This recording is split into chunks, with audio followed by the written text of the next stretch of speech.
Well, when you get to a court, if you're in the Magistrates' Court, there are no juries, and I'll come to the Magistrates' Court in a moment, but in the higher courts, the County Court and the Supreme Court, juries decide significant criminal cases. A murder case or an armed robbery or a rape case, juries decide it.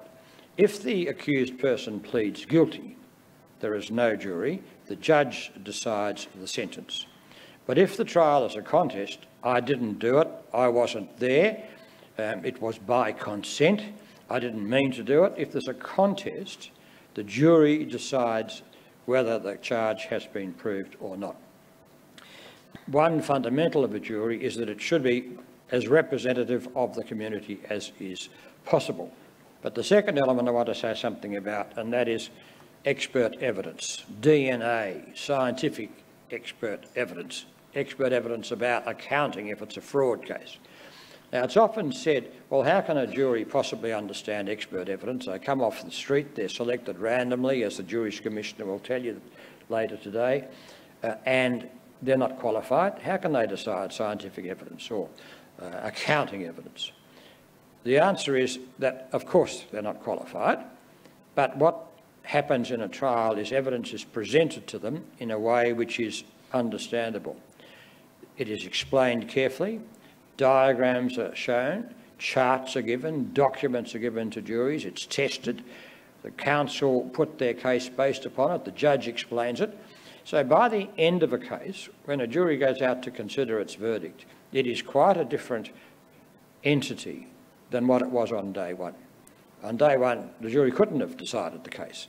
On the last day, when they go out to decide their verdict, the material of expert scientific or other evidence has or should have been properly explained.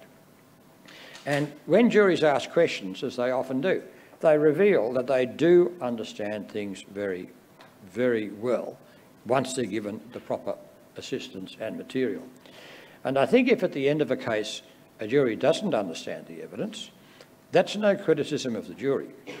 That's a failure of the judge and of the lawyers to have properly presented it. So that's where the fault would lie if the material is not understandable to a jury, because the whole system is designed to make it understandable so the jury can make a decision. And when I started out at the beginning about the sort of society we live in, where if an allegation is made, you don't have to clear your name, the person making the allegation has to prove it, and that's a valuable democratic principle. Equally, I think here, with the jury, it's a very good thing, I think, that in serious cases, not in the Magistrates' Court because there's too many cases, you can't have a jury, but in the higher courts, in serious criminal cases, if a person denies the charge, then the community itself decides it. A very good democratic thing. Better than a judge alone deciding it.